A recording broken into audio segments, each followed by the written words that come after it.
Hello, and welcome to another episode of the Innovators and Investors Podcast. I'm your host, Kristian Marquez, founder and CEO of FinStrat Management. Super excited for today's podcast because with us we have Melissa Kozak, founder of Citus Health. Melissa, thank you for being on the show. Thank you so much for having me, Kristian.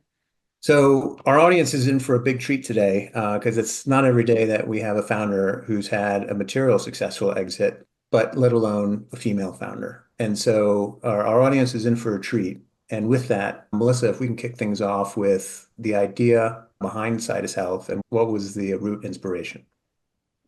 Absolutely. And first off, I'm really thrilled to be here. And if I could offer any experience, strength, and hope to founders out there trudging the road, I'd be happy to, for sure. And so just background on the kind of the company at the time of the origin of all of this. I was a registered nurse living in New York City, visiting patients in their homes and doing home care. It really didn't take very long for me to see the glaring inefficiencies in the industry. There were delays in care to patients when they had a question. They resorted to calling an 800 number, hoping to get a call back. I was physically driving and delivering paperwork between homes and offices. The care team was scattered. We couldn't connect with each other in an efficient way. So it was really chaos, and my patients were actually suffering as a result of it. And so I did envision a way to make it better through a software solution that would streamline all of it. But the funny thing is, I had no clue that I was just about to start a company. I literally just wanted a tool to make my life and my patient's life as a nurse better. So, not knowing that you needed something called a technical co-founder, I approached a software development shop with my idea. And yeah, they quoted me $500,000 or something way out of my range to build this solution. And so I was pretty bummed. But a few weeks later, they actually called me back and said that they met this serial entrepreneur, healthcare IT thought leader who had experience with healthcare startups and really wanted to meet me.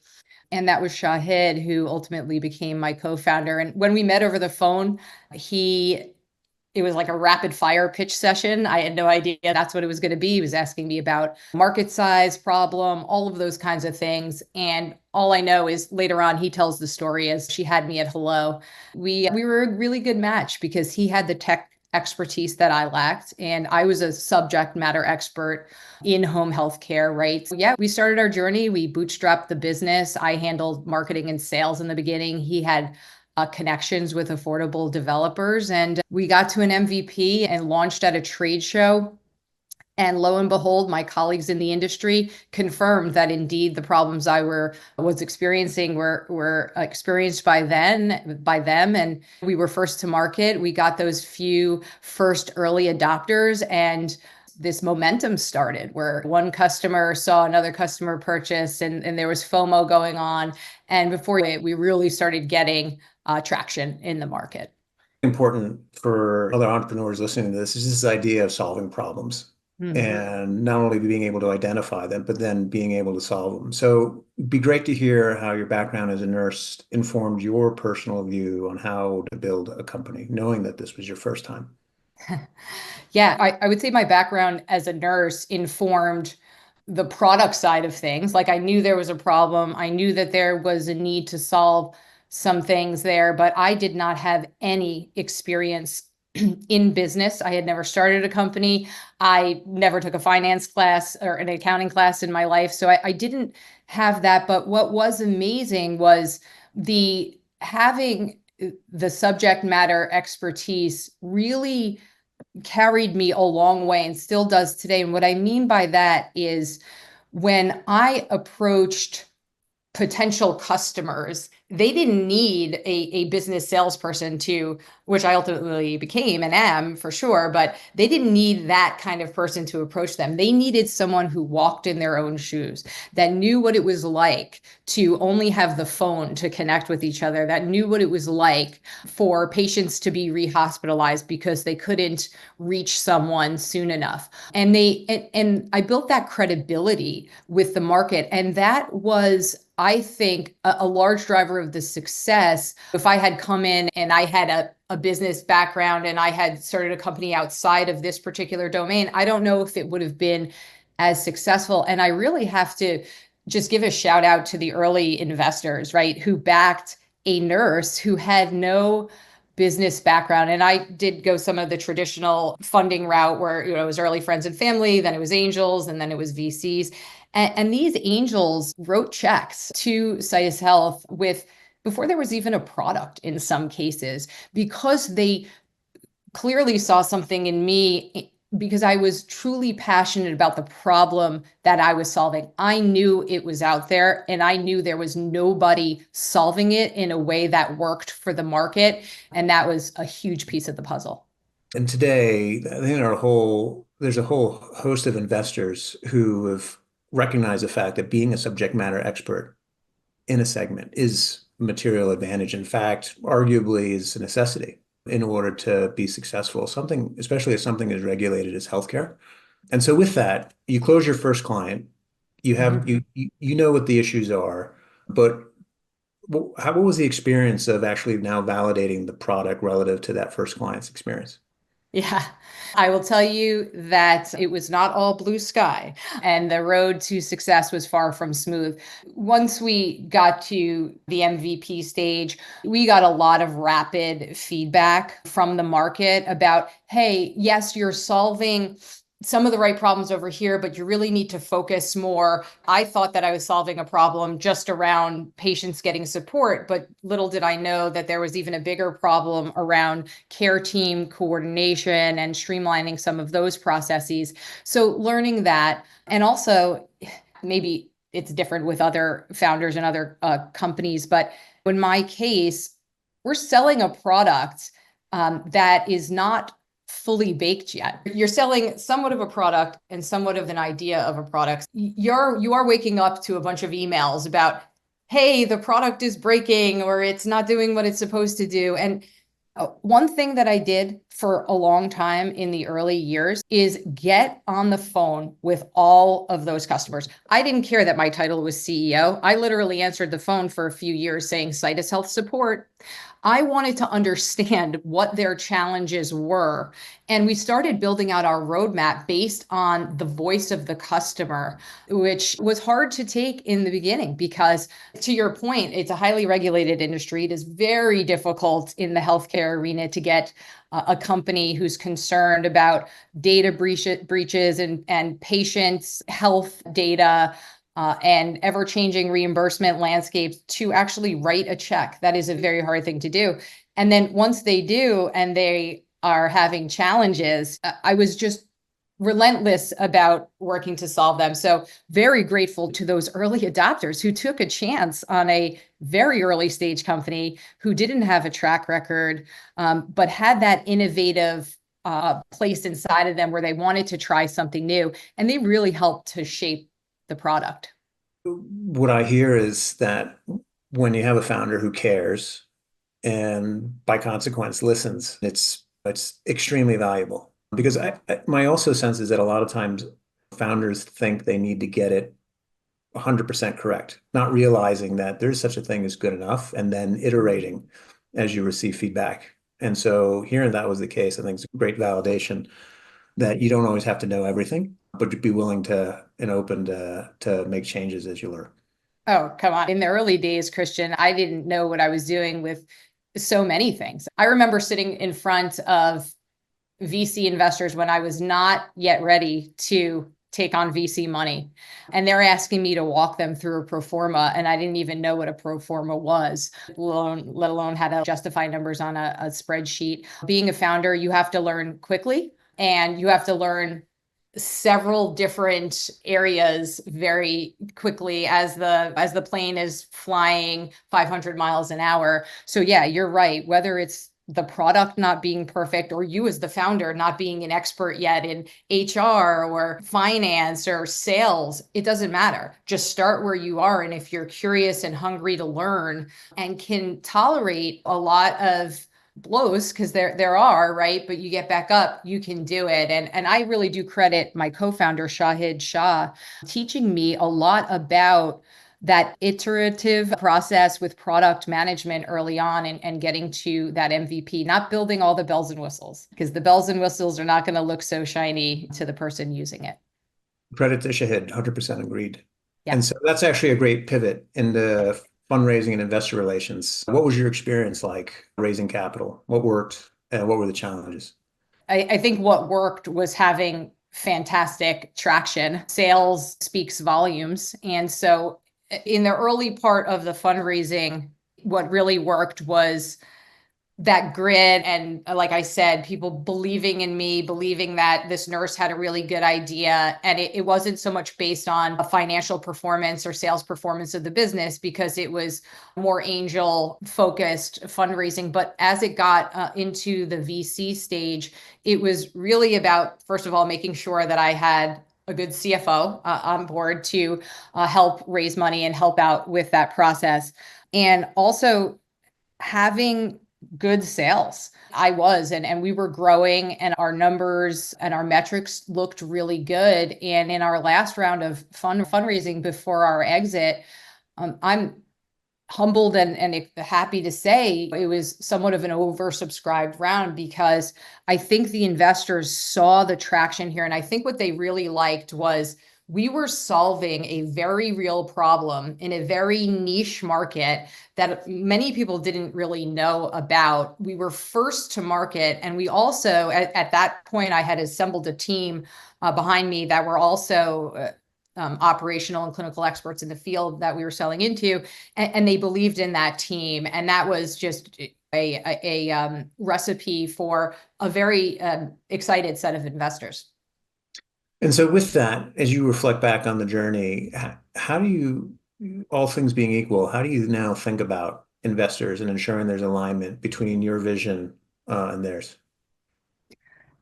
Yes, and it's a good question, because there are a lot of different types of investors. And along the journey, I met many, because I was in an early accelerator called Dream It Health, based out of Philadelphia, where we did this investor roadshow, and I met many different kinds of investors. And ultimately, it really comes down to, first, as the founder or the founders, having a real heart to heart with yourself and each other to say, what do we want this business to be? Do we want this to become $100 million business, or do we want this business to become what? Having that goal in mind, because some investors, you're going to, just from that answer, you're going to exclude them from the potential pools. Had that heart to heart. We knew the timeline in which we wanted to have an exit. We knew the size of the exit that we wanted to have.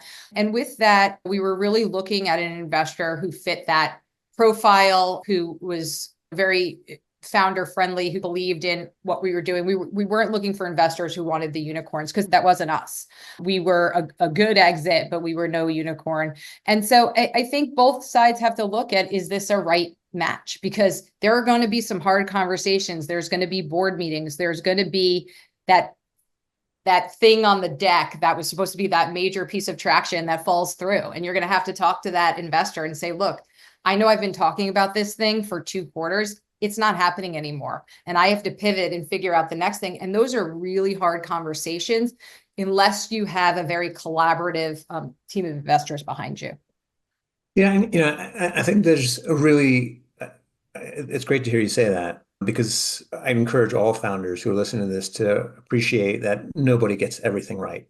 Things go bump in the night, and having the courage and the be forthright is extremely valuable. And to your credit, I can say you did that. And having investors who appreciate that and are aligned, the irony of it is there's a level of sophistication there, Melissa, that I don't know that people who accept money necessarily have in the beginning. And having alignment, definitely valuable. You also made reference to the significance of the team. I'd love to hear your thoughts about how you thought about attracting and managing top talent.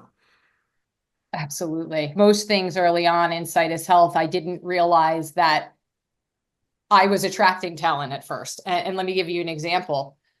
I was actually obviously the first employee of the company, and I had I had some contracted developers, some contractors that were helping with things like marketing, et cetera, but I didn't have any full-time employees. And my first full-time employee, Terry, came about. I was actually pitching the company that she worked for. I was giving a demo to the company, and she was charged with evaluating different software solutions. And apparently it made such an impression on her. She reached out to me after, just asking me a little bit about the company, and one thing led to another, and I hired her. And she really helped me bring the company to another level, because while I had been in the industry I was selling into for about 8 to 10 years, Terry was in it for 30 years. And she also spanned multiple areas of the business operationally, places I never saw or touched. So she was able to bring such an important perspective. And then from there, she hired people underneath her that were experts. So there was that as well. And it really was, not everybody is fit to work in a startup. Not everybody is comfortable waking up to fires every day and those types of fire drills, and passionate enough to just do whatever it takes to make it successful, do whatever it takes to turn that customer around. And that's, you have to vet that out too.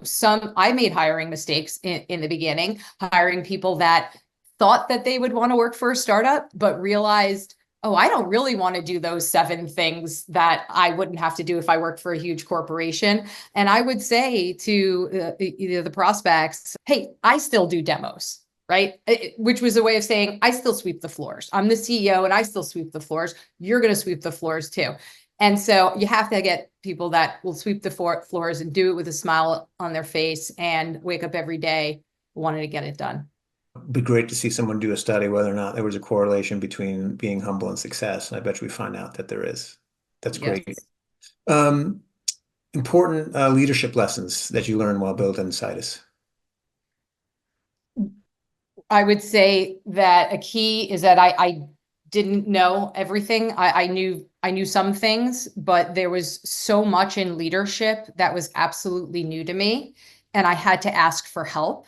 I had fantastic advisors around me, you included, from the financial side and really the business side and the commercial side. So much working with you and getting your advice. And I had a few other really close advisors. And one thing that I was good at doing and not everybody is, I was good at asking for help. I was good at saying, I don't know how to do this. As soon as I started getting 5, 10, 15, 20 employees, and there were actually HR issues, and I was managing seasoned managers, talk about humble. And here I am wanting to ask them how I should handle a situation with them. So I think really the takeaway is, part of being a good leader for me is just saying, I don't have all the answers, but I'm eager to find them out. I'm going to make mistakes, and I'm going to admit their mistakes and try to do better. And maybe the number one is really care about your team. Don't just pretend that you care about your team, really care about their well-being and their work-life balance, which is very hard to obtain in a startup world. But they do have lives, they do have families, they do have children. If they are not the founders, yes, they'll be passionate, but this is not their baby the way it might be for you as the founder, and you have to be sensitive to that. So that's really been very helpful to me. And so I'm in particular for the female founders in our audience. It sounds that's a really important lesson, because I would imagine that there's some preconceived notion of having to be, hey, I do know everything, when in fact, I don't know that any founder does. Hearing you say that is extremely valuable. And I haven't borne witness myself. I think it did contribute to your success. No, thank you very much for saying that. And yeah, I do think that there are biases, right, with female founders and females in business in general. And there might be this expectation that they have to work twice as hard and know twice as much in order to be as successful as their male counterparts and those kinds of things. And maybe some men are just better at announcing their accomplishments, and women are more reserved about that. There's a lot of different thinking around this. For me, I did not let it get in the way. I did not let it be a distraction that I was a woman. I went into every meeting, every boardroom, and I was in some boardrooms in New York City as this young founder, not in age, young in experience, with only a PowerPoint deck, talking to men in suits and holding my own. And I never once let being a woman stand in the way of that. And I will tell you that to be a successful founder, you have to act as if. You have to act as if you are so incredibly confident in yourself, even though inside you are walking that fine line between killing it and dying because of imposter syndrome and all of that. But I acted as if long enough that it became real for me. That insight's worth its weight in gold. I wish we can talk longer, but I have to wrap it up here. Before I do, as you look back, what advice would you give your younger self if you were back to day one? Hmm. Yeah, it would probably be, I would have to learn all the lessons about how to build a startup. And those were all amazing to go through. And I'm grateful that I had that rich experience for sure. But I would say from the mental and emotional part of this, which is it could be a very lonely journey being an entrepreneur because everybody has a stressful job and everybody's life is stressful. That's life. But there's a very special kind of stress that is reserved for a founder.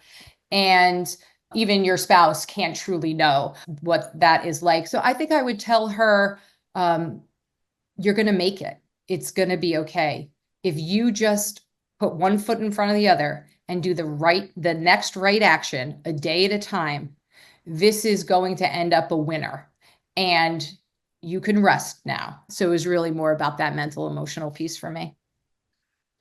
Melissa, thank you. Your feedback and insights are tremendous. If there's anyone in the audience who'd like to be able to get a hold with you, either because they want to do business with Citus or just connect, how can they get a hold of you? Sure. You could reach me on LinkedIn. You can also, my email, melissa.kozak@citushealth.com, probably the best ways to reach me. But I would really love if there's any founders that would like to talk. If I could serve in any way and be helpful with my experience, that would be a real win for me. Melissa, thank you. And that's another episode of the Innovators and Investors Podcast. Again, I'm your host, Kristian Marquez. Take care, everybody.